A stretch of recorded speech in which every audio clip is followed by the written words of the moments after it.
أصدقائي الأعزاء، مرحبا.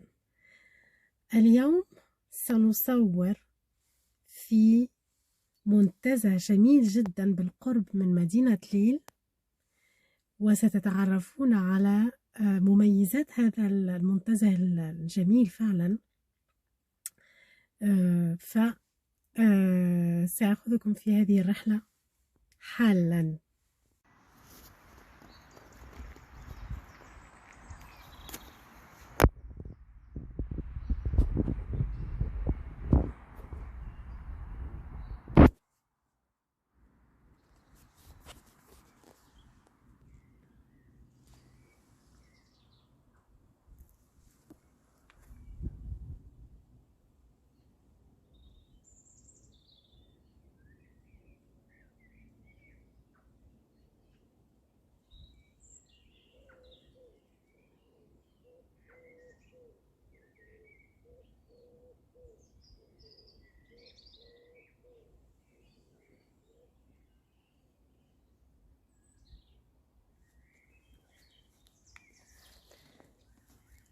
طبعا كلها تعليمات بسبب فيروس الكورونا، يعني حمل الكمامة إجباري.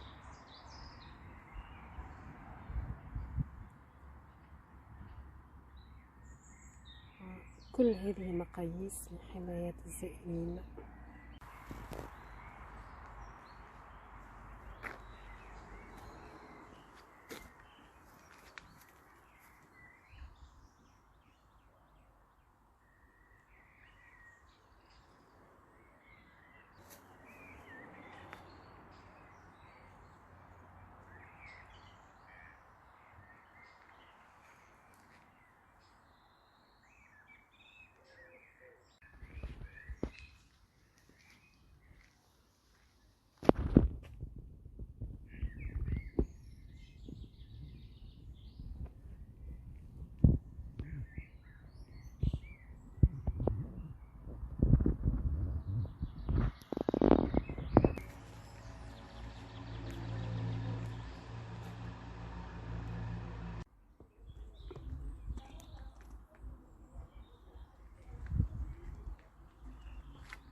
Sens de la visite، اتجاه الزيارة.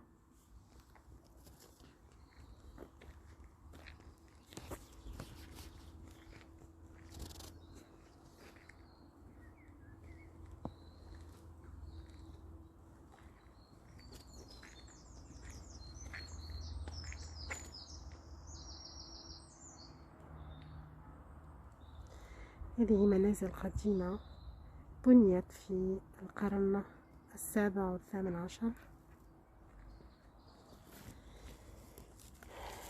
وأمام كل بيت قصة تروي تاريخ وظروف إنشاء المنزل.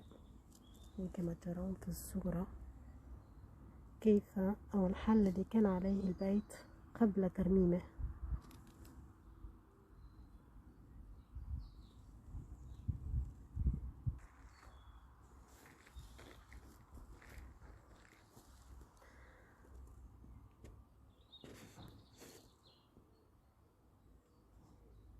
طبعا أسطح البيت من القش، وهو نوع خاص وصلب جدا.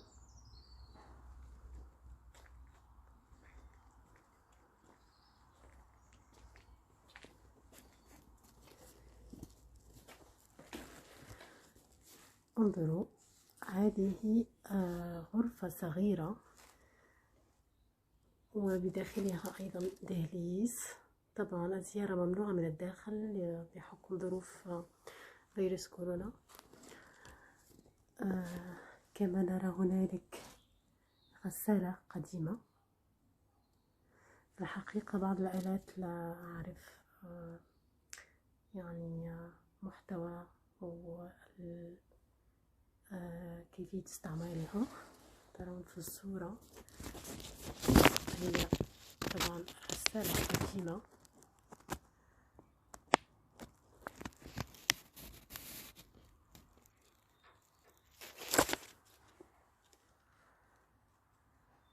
كالسقف من الخشب من الداخل، والحيطان حجر. ترون هذه الأبواب الجميلة القديمة. هذه غرفة، هذا طبعا الصالون،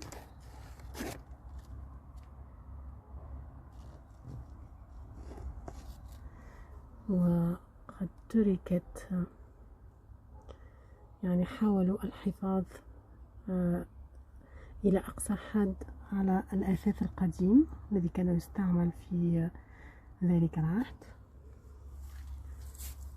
تفاصيل الشبابيك الصغيرة جميلة جدا.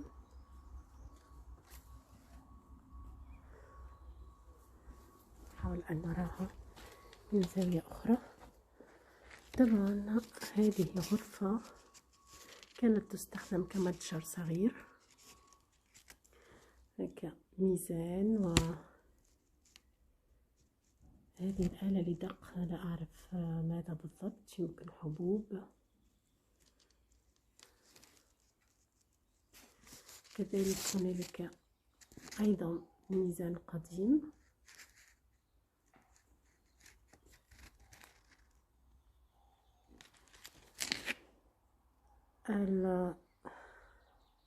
السقف أيضا من الخشب، والأرضية أرضية تلك القرون. طبعا هذا هو الصالون الذي رأيتموه من زاوية أخرى. وهنالك غرفة صغيرة هي غرفة النوم، يعني فعلا أشياء جميلة جدا تذكرنا بتاريخ تلك الفترة الجميلة. سأحاول أن أريكم أيضا هذا المنسج، منسج قديم لنسج يمكن السجادات. طبعا انظروا،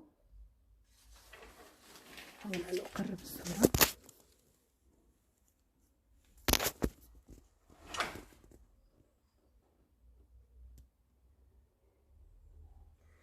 فعلا يعني أشياء مهمة جدا.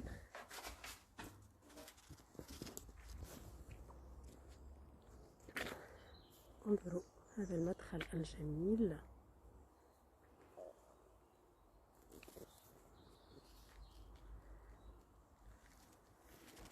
وهنا مونيك تونور 1935-2008، 35 a conçu et réalisé à partir de 1983 ce musée de plein air par Pierre Mauroy, inauguré par Pierre Mauroy. Donc c'est celle qui a conçu et réalisé ce beau parc.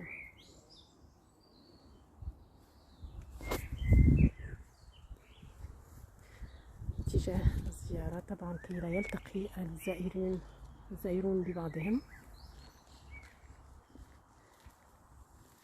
هذه أيضا عربة كانت تستخدم في ذلك العصر، طبعا أكيد مع حصان لنقل التبن وأشياء أخرى.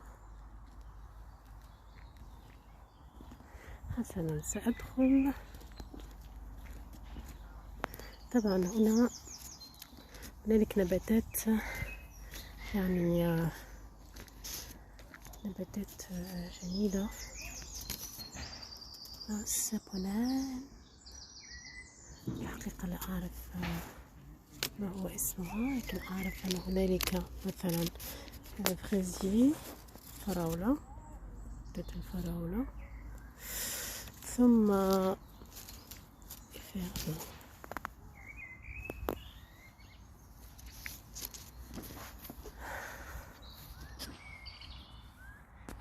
شجرة جميلة جدا، لا أعرف ما اسمها.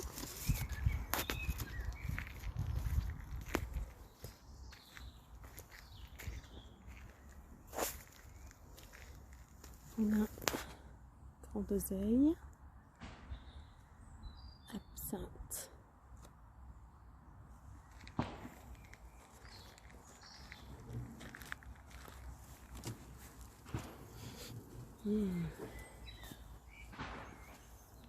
هذا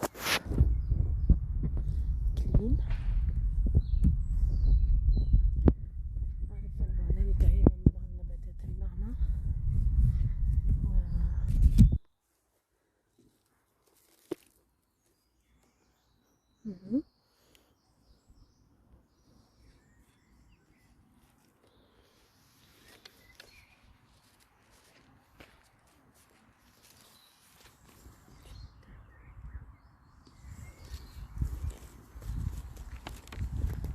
انظروا جمال هذا المنظر، فعلا يعني رائع.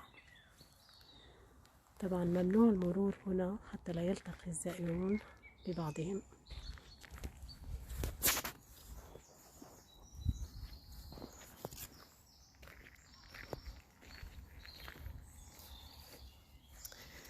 هنا النعناع، نعناع بري،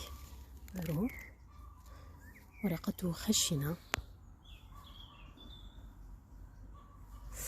ثم أيضا تفاح، هذه كشاشة تفاح مغروسة لم تكبر بعد.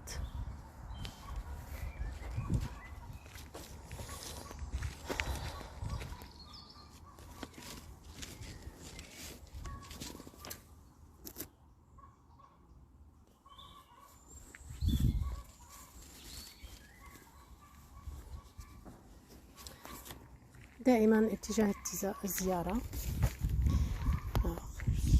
لا أعرف هذا تمثال لأي شخصية غير مكتوب عليه.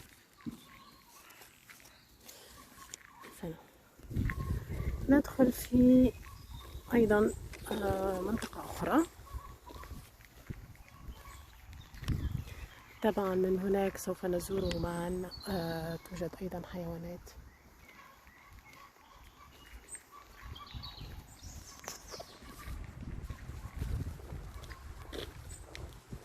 سأتبع اتجاه السيارة.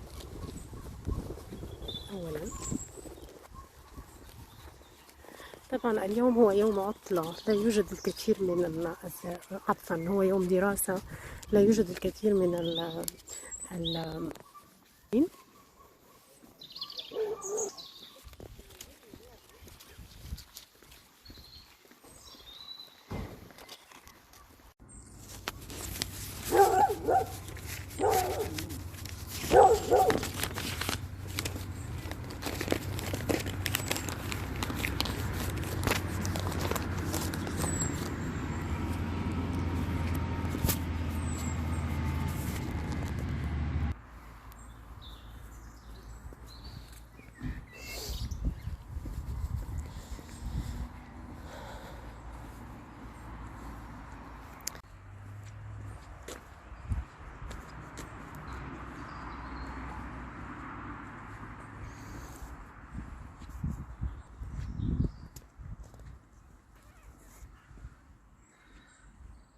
انظروا،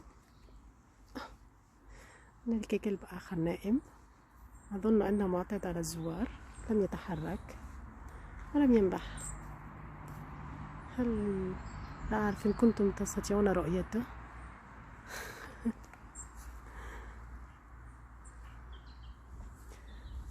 تروا هذه الشبابيك الصغيرة جدا، وأيضا شبابيك أخرى.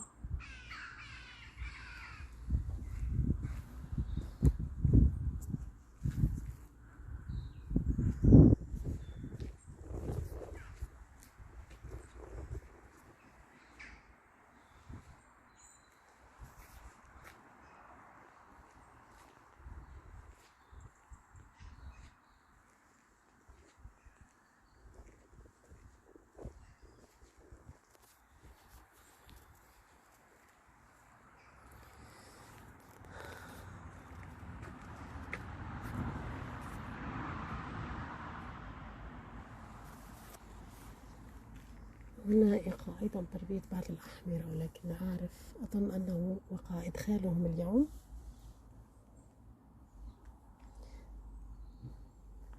والحمار متعارف عليه.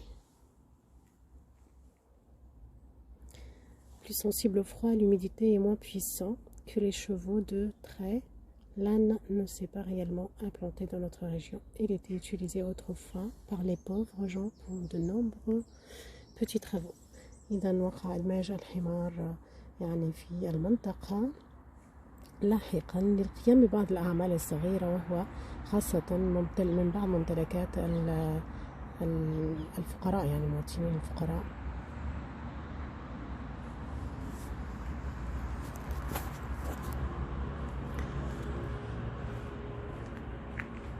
أعرف هذه أشجار مثمرة، أعتقد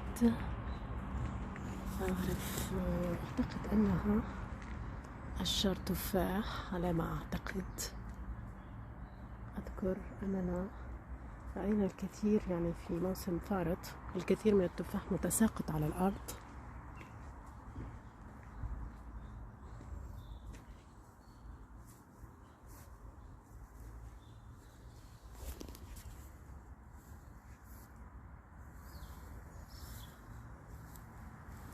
انظروا هذه الساحة وراء المنزل، وراء الضيعة الصغيرة، فعلا جميلة جدا.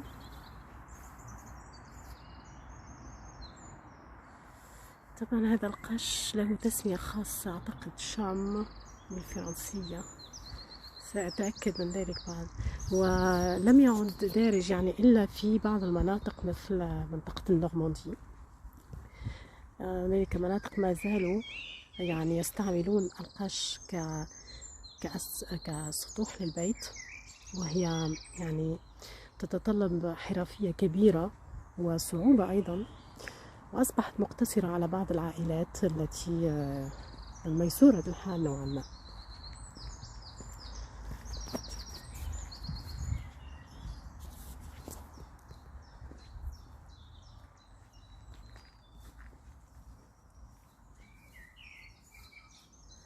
هنا أيضا بعض الدجاج.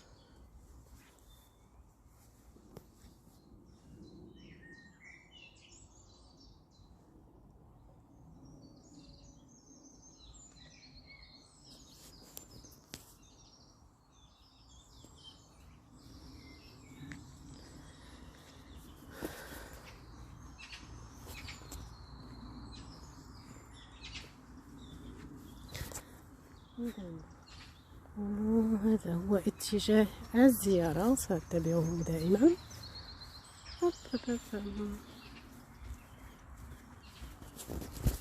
حقيقة أنصحكم بزيارة هذا المكان الرائع جدا، لأنه مكان يعني طبيعي ونجتمع فيه رائحة الطبيعة ورائحة التاريخ.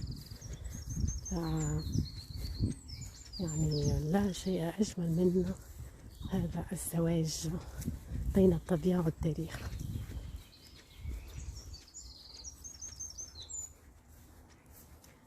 هناك الخنازير.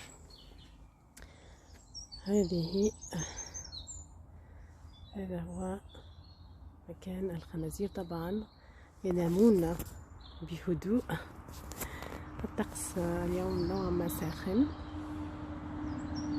فالخنازير متمددة تنعم براحة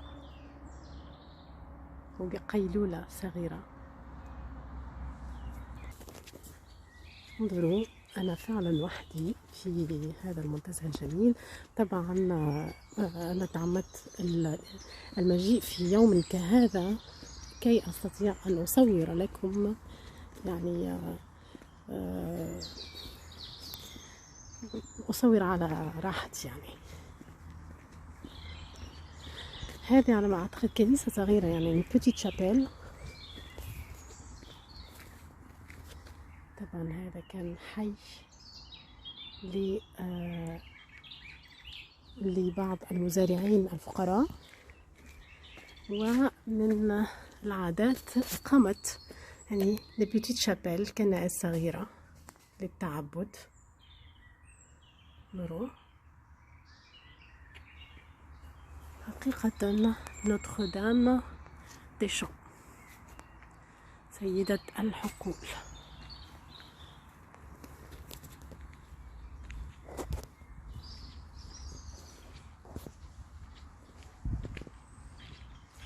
هذه أيضا عربة من العربات التي كانت تستعمل في ذلك العصر. انظروا، تركت على حالها كشاهد على التاريخ وسط هذه الطبيعة الجميلة. هناك أيضا عجلات، لا أعرف لما أظن كانت تستخدم في النهر يمكن، أو لا، لا أعرف حقيقة هل كانت تستخدم لحصد كل شيء. ما أعرف، لا أعرف حقيقة. لن أقول أشياء لا أعرفها. لا أعرف ما هي استعمالات هذه العربة. هنا من المفروض أن يكون هناك خرفان لكن لا أراهم.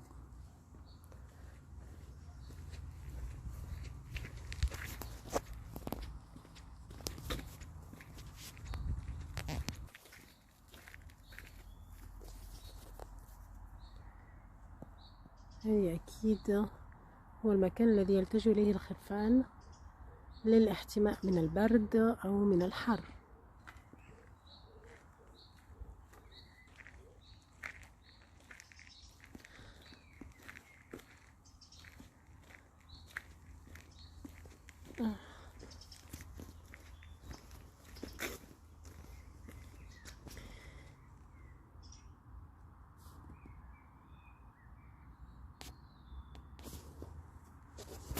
نعم، إذا حدثتكم عن المادة التي يقع استخدامها لإقامة الأسطح، هي الشوم، تسمى منطقة بالفرنسية شوم، نوع من القش الصلب. هذا هو حل هذا البناء، سنحاول أن نراه. يسمى chartil d'un gamme. Chartil, jadis, chaque ferme disposait d'un chartil ou wagencote en flamand qui abritait les chariots. La charrue. إذا هذا يسمى chartil، وهو يعني مثل المكان الذي يضعون فيه كل ما هو عربات وآلات لشغل الأرض.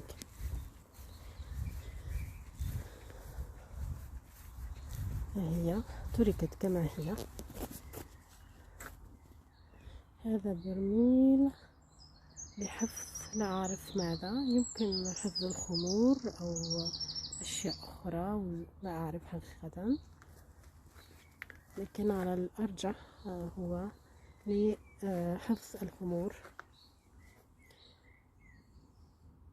هذه آلات كانت تستخدم لكل ما يخص خدمة يعني الزراعة والفلاحة.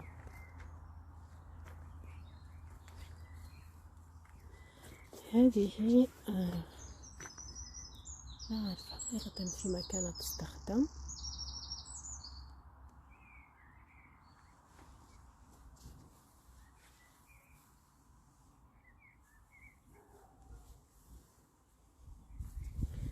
هنا نوع آخر من الأرانب.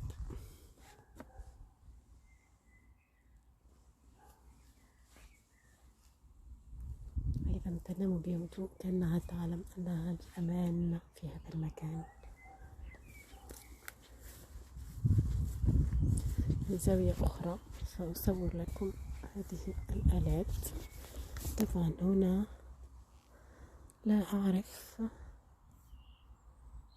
لما كان يستخدم هذا.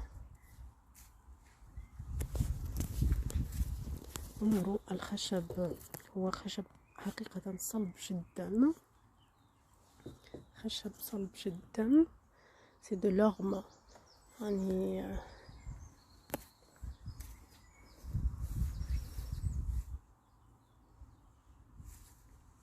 هذا أيضا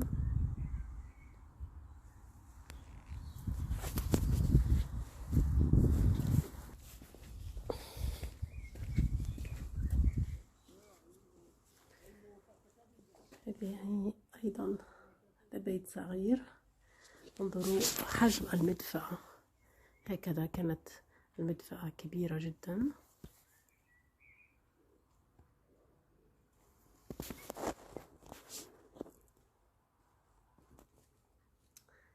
ثم طبعا نفس طابع الهندسة للبيوت الأخرى، يعني قاعة جلوس صغيرة وأثاث بسيط جدا من أيضا الخشب على الأرجح، خشب سنديان يمكن.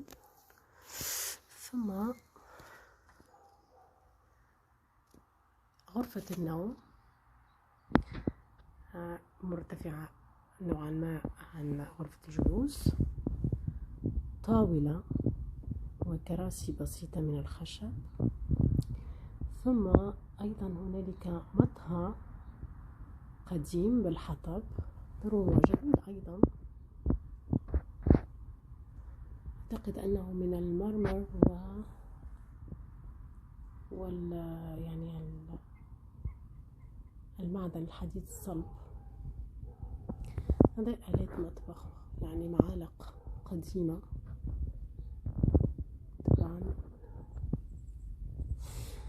طبعا هذه الساحرة هي قاعدة تستخدم لأنها تقع يعني يقع تنظيم حفلة الهالوين أحيانا هنا في هذا البارك، وهذه الساحرة الشريرة تستخدم لذلك. هذا هو شكل المنزل من الخارج.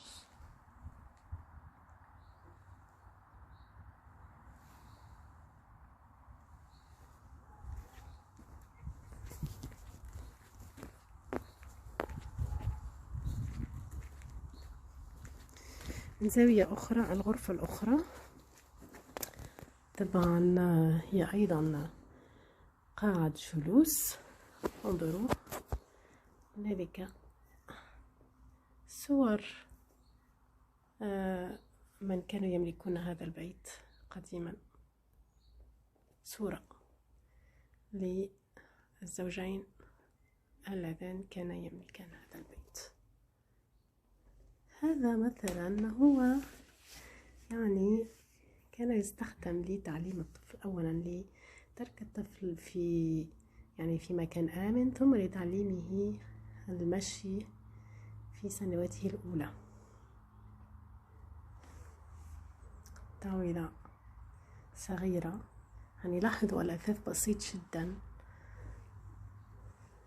هنالك خزانة يقع حفظ الصحون وأدوات المطبخ فيها. طبعا أيضا هنالك خزانة أخرى لحفظ طبعا كل ما هو كؤوس وكل ما يخص المطبخ. أيضا الأرضيات نفس الشيء، ثم السقف من الخشب. وحول البيت دائما بعض النباتات الجميلة والزهور.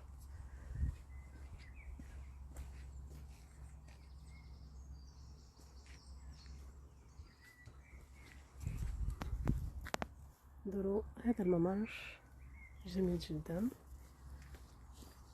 نفس الشيء دجاج.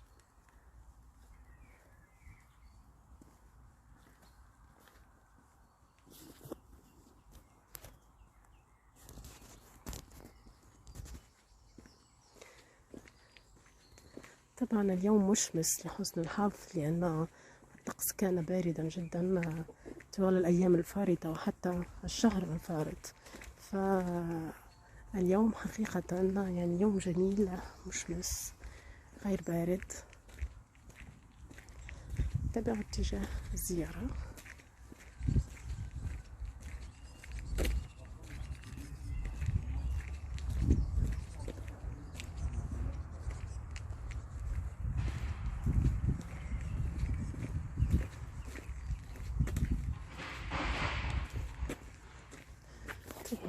مستودع لحفظ التبن، وأيضا كان يستخدم قديما لحفظ كل ما يخص حيوانات الطبيعة.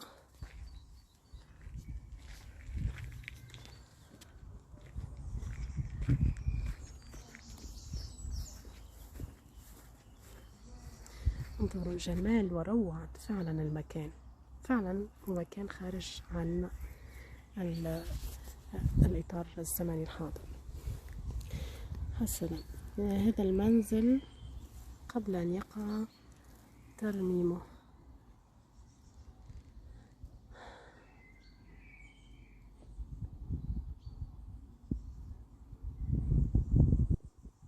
بنيت عام 76 و700 وألف القرن الثامن عشر.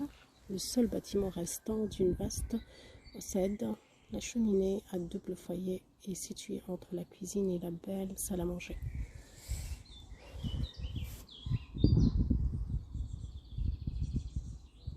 طبعا هذا المنزل هو منزل لي يعني ملاك نوعا ما مرتاح ماديا، يعني ميسور الحال أكثر. طبعا أي يعني شكل وحجم البيت يدل على الوضع الاجتماعي للمزارع في ذلك العصر. طبعا هذا المنزل كبير جدا. سنقوم بزيارة عبر الشبابيك، للأسف يعني زيارة ممنوعة. لا أعرف إن كنا سنستطيع رؤية شيء أو سنستطيع أن أرى بعض يعني من شكل المنزل الداخلي.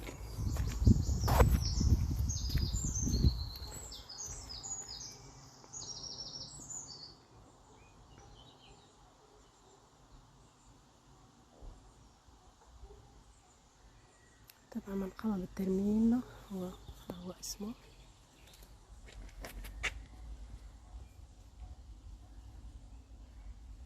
جان كلود سالوميز. ولد عام 52 و900 ألف وتوفي عام 2000. éducateur technique, formation culture de prévention. عندنا اختصاصات الحفاظ على ثقافة الحفاظ على الموروث. انظروا، طبعا هناك دائما يعني دهاليز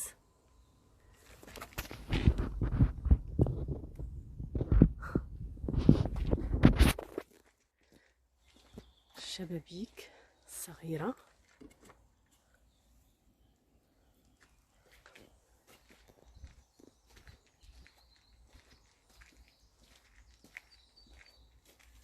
الحديقة الجميلة شكل مختلف. طبعا كلها كانت مفتوحة قبل أزمة الكورونا.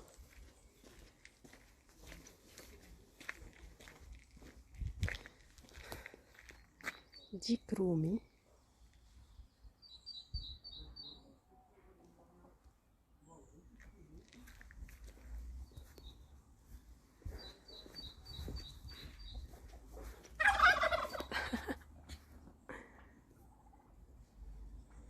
هذا هو ديك الرومي هنا، ويعيش بسلام أيضا مع دجاجات أخرى.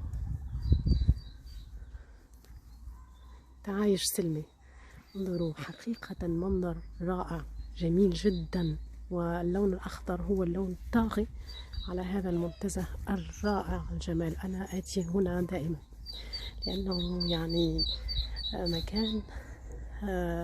مكان فعلا ينعم فيه بالراحة والهدوء النفسي.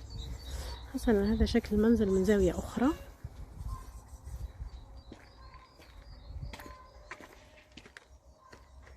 إذن هذه ورشة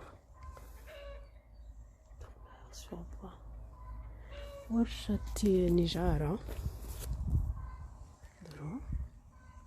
طبعا في المنتزه هنالك بعض الورشات التي تمتهن مهن قديمة وقع الحفاظ عليها، وهي مهن نادرة مثل النقش على الخشب وأيضا هنالك الحدادة التقليدية، يعني ليست الحدادة الحديثة بالآلات لكنها مغلقة اليوم. سأريكم الورشة فقط من الخارج، لكن الحرفيون غير موجودون. يوم الأحد فقط يمكن. هنالك أيضا زيارات يعني موجهة، وكان ناس أخصائيون يقومون بزيارة المكان مع الزائرين وشرح تاريخي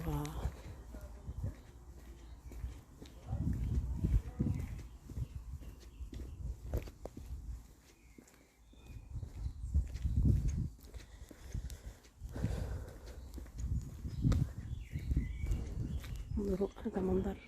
هنا أيضا هنالك حرفي هنا لصناعة على ما أعتقد صناعة أشياء تخص الأحصنة.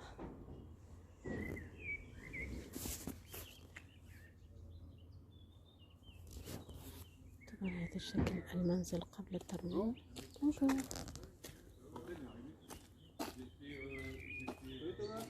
Ça va? Ouais. Attention dimanche, prépare-toi. Voilà. Voilà. C'est cool. On a réservé au resto débordé. Ah ouais. Ouais, bah surtout le premier jour. Passons les songes, je sais pas. Ouais. Non mais déjà c'est cool quoi. Ah ouais. Bah, tu verras, il y aura plus de monde que ça. Ouais. Toi tu auras 60 personnes, mais dans le musée il y aura plus de monde. Ouais, dimanche c'est la folie. Et demain il y aura des places à aussi. Hein. Dernier jour gratuit. Ouais, il fait beau. C'est super beau. Et après, tu vas voir, après, t'as des gens qui vont venir, qui vont boire une bière. Vers 4 heures. Problème. Voilà. Donc, alors, moi, je fabrique et je répare tout ce qui est harnais pour chevaux. Voilà, donc je suis bourrelier. Voilà, Bourrelier, oui. Bourrelier, donc c'est un vieux métier qui a disparu dans les années 40-60 à peu près. Je peux vous filmer ou ça vous dérange? Merci. C'est un métier qui a disparu dans les années 40-60. D'accord. À l'époque des bourreliers, il y en avait dans tous les villages. Oui. Parce qu'on s'occupait des chevaux. On travaillait avec les chevaux, on vivait avec eux. Voilà. On faisait tout avec eux. Aujourd'hui, ils sont utilisés seulement dans les compétitions. Alors maintenant, on utilise énormément dans les compétitions, mais après, ça revient aussi un petit peu. Hein. Voilà, mais beaucoup moins qu'avant. D'accord. Et donc, dans les villages, il y avait le bourrelier qui était là pour fabriquer ou réparer les colliers. Voilà. Donc ça permettait de pouvoir tracter les grosses machines agricoles, de pouvoir labourer la terre. D'accord. Dans les forêts aussi, on s'en sert dans le débardage, donc pour enlever les troncs d'arbres et tout ça. Et donc voilà, donc moi mon métier, voilà, ça consiste à fabriquer, à réparer tout ça. Et vous, aujourd'hui, vous êtes sollicité quand même un petit peu ou pas? Alors aujourd'hui, je travaille beaucoup plus pour les centres équestres. Voilà, c'est plus les centres équestres, donc les chevaux qu'on monte, donc c'est plus dans la sellerie. Vous voyez, voilà, c'est plus dans la sellerie que dans les colliers, que dans le domaine agricole. Voilà, j'en fais encore, hein, il y en a encore, hein, mais un peu moins quand même. C'est des très très belles selles en cuir, c'est ça? Oui, c'est ça. Cuir de quoi? Alors principalement, c'est du cuir de vache. D'accord. Voilà, en tannage végétal. Donc ça veut dire que c'est un cuir qui a été tanné naturellement. Et avec quoi? Avec de l'écorce d'arbre, principalement. Donc châtaignier, mimosa. Donc c'est le tanin, hein, donc c'est de l'écorce qu'on va broyer et qu'on va mettre dans des grandes cuves mélangées avec des produits naturels. Et après ça va sortir avec un cuir qui va devenir imperméable et impétrissible. Ce qu'on appelle cuir. D'accord. Voilà. Parce qu'à la base, le cuir, ça vient de la peau, c'est de la peau animale. Voilà. Et ça coûte cher pour... bah, ça dépend de ce qu'on achète. Ça dépend la qualité qu'on achète, tout ça. Ça dépend le morceau aussi hein, qu'on prend. Parce que pareil, dans une peau, il y a différentes parties. Tout ça. Mais si je compte un demi-dossé, donc c'est la moitié d'une peau. Donc si vous regardez là ici, je vais retirer un peu là. Voilà, donc ça c'est de l'agneau. D'accord. Ça c'est une peau d'agneau. Mais une peau animale, que ce soit de l'agneau, de la vache ou tout ça, ça a toujours cette forme-là. Ok. Voilà. Vous les achetez en morceaux comme ça. Voilà. Après, donc, alors après, soit on peut acheter une peau en entier. D'accord. Mais bon, là, ça revient quand même à un gros budget. Oui. Faut compter un peu plus de 400 €. Entre 400 et 600 €. Comme ça, un morceau pour une comme peau, ça non, pour une peau beaucoup plus grande. Une plus grande. Oui. Et donc après, il reste le travail, bien sûr. Et après, il y a tout le travail, le découpe. Donc après, il y a tous les outils différents. Hop, voilà. Oui, je vois ça, il y avait Voilà. beaucoup Après, voilà. d'outils. Après, vous avez différents outils. Donc les outils pour percer, les outils pour arrondir, les outils pour couper, tout ça. Et après, vous avez aussi les machines. Là-bas, vous avez une machine à coudre. Oui, Donc moi, je m'en sers très peu parce que toutes mes coutures, je les fais à la main. d'accord. Et après, ici, vous avez une machine qui est une machine pour désépaissir dans l'épaisseur. D'accord. Voilà. Et après, à côté, il y a d'autres machines encore. Pareil pour les finitions. Et... Voilà, pour coudre, pour percer, pour couper, Ok. pour les finitions, tout ça. D'accord. Donc aujourd'hui, vous Voilà. êtes spécialisé que pour les. Voilà, enfin, dans aujourd'hui, les moi, selles ma de- spécialité, voilà, moi, ma spécialité, c'est de Pour faire les de la selles de sellerie chevaux. pour les chevaux. Voilà, donc des selles, des filets, par exemple, des licoles, des sangles, tout ça. Et après, je fais aussi un peu de maroquinerie et un peu de cordonnerie. D'accord. Voilà. Ça, vous l'exposez pas. Enfin, Non, ça, bah, je j'ai sais des pas. petits trucs là-bas, comme ça, vite fait. Oui. Je peux regarder? Oui, oui, allez-y. Merci. Bah là, non, oui, là-bas, oui, ça, c'est les machines. Ah oui. Mais vous voyez, voilà, là, ici, en maroquinerie, vous Ah voyez, oui, j'ai des petites d'accord. bourses médiévales, j'ai des petits porte-clés, des petits colliers pour chiens. D'accord. Ça, c'est joli, ça. Voilà, oui, des différentes... Je vais voir. voilà. Ça, c'est pour mettre de l'argent. C'est ça, c'est la bourse médiévale. C'est Ah, à c'est ça. l'époque médiévale, ils avaient une bourse. Oui, oui, c'est ça. Voilà, ils utilisaient ça. C'est vrai. Je vais vous prendre ça. Oui, pas de souci, bah, vous pouvez la choisir, il y en a plusieurs. Oui, mais je. Vous voyez le orange ça là-bas. aussi. Et je mets aussi la blanche. Oh, pardon. Hop Excusez-moi. là, c'est Hop. pas grave. J'ai des bons réflexes. Ah, oui, c'est plus souple, Voilà. j'ai l'impression là. Ah oui, elles sont un peu plus souples celles-là, oui. Je vais prendre une blanche comme ça. Ouais, d'accord, pas de souci. Elle est très jolie. Pas de souci, avec plaisir. C'est gentil. Bah, merci à vous Bah, de parce que rien. vous avez, vous m'aviez expliqué. Bah oui, bon, après, c'est un peu le j'ai but pris aussi. votre temps. Et après, c'est aussi un peu le but, c'est voilà, d'expliquer aussi un peu mon métier, mon savoir-faire. Parce qu'après, Oui. comme je vous disais, à l'époque, il y en avait vraiment partout dans la région, mais C'est je suis vrai. tout seul. Oui, tout à fait. Je Voilà. ne sais pas si vous avez un site pour vous faire connaître ou Alors, pas. j'ai une page Facebook. Oui, regardez. Ah, ok, Voilà. d'accord. Donc, j'ai une petite page Facebook, il y a le numéro, l'adresse mail, tout ça. Ok. Voilà. Très Hop, bien. et ben, c'est ça, bah, c'est ça, tout à fait. C'est ça. Hop, 10 €, tout à fait. Bon, écoutez, merci Voilà. beaucoup. Et ben, de rien. Et avec puis plaisir. à bientôt avec Eh les ben, enfants. oui.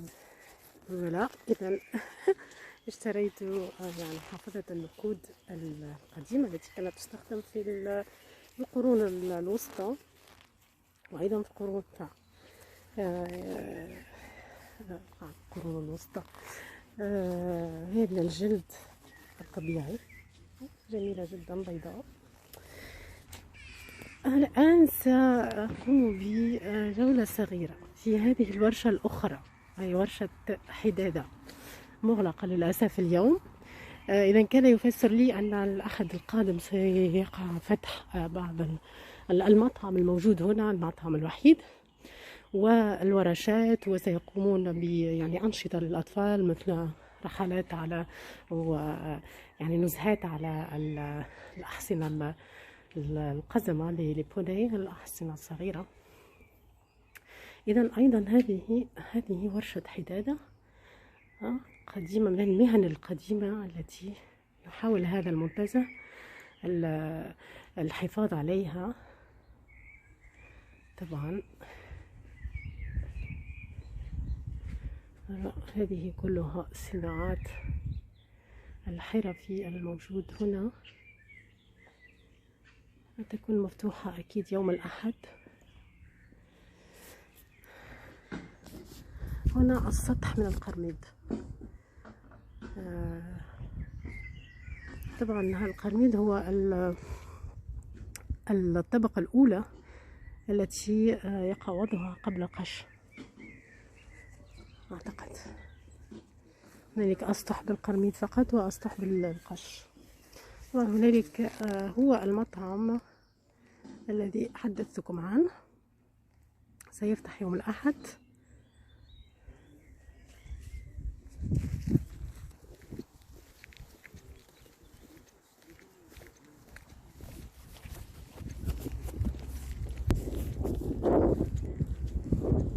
سأقترب من الطاولة الهوائية برجري. هنا تنظيف الصوف القاس وتنظيف صوف الخرفان لإعداده لاستعمالات عدة، طبعا مغلقة للأسف. كنت لن أتوانى أن أقوم معكم بزيارة قصيرة من الداخل، ولكن طبعا مغلقة بسبب الفيروس اللعين. هذه هي، انظروا كيف حقيقة جميلة جدا.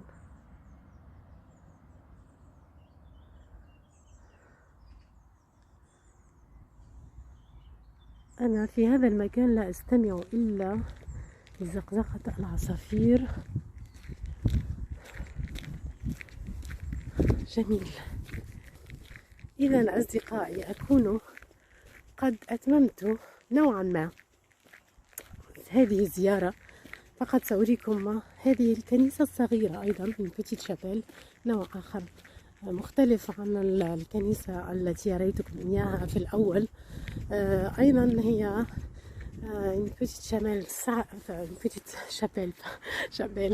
بيتيت شابيل يعني حقيقة يعني جميلة المنظر. سأريكم إياها.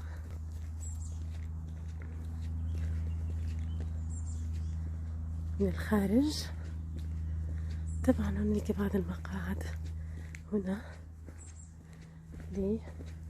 للانتظار والتمتع بجمال المنظر. انظروا جمال هذا المقعد الطبيعي 100% من جذوع الأشجار. هذه كنيستنا الصغيرة. لا أعرف إن كنا نستطيع أن نقول كنيسة، ولكن هي مكان صغير للتعبد. انظروا طبعا سقف من القش. هذه صورة يوحنا المعمدان مع المسيح الصغير، وهذه صورة عفوا يعني تمثال للعذراء، ثم صليب عليه صورة أو عليه تمثال صغير للمسيح وهو يصلب. هنا أيضا كرسي صغير، والأرضية نفس الشيء، نفس الأرضيات.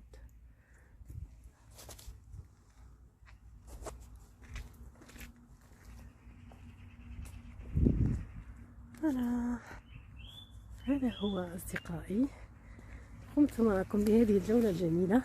سأجلس قليلا. أتمنى أن تكون هذه الجولة قد أعجبتكم، وأتمنى أيضا أن تشتركوا بهذه القناة إن أردتم المزيد. سأقوم بزيارات كثيرة يعني لمناطق جميلة جدا في شمال فرنسا، وفي نفس الوقت بعض الدروس الخاصة أيضا بتعليم اللغة العربية. فأرجوكم أن تدعموا قناتي وأن تشتركوا وأن تتقاسموا أيضا الفيديو. أتمنى لكم قضاء وقت ممتع، وأقول لكم إلى اللقاء.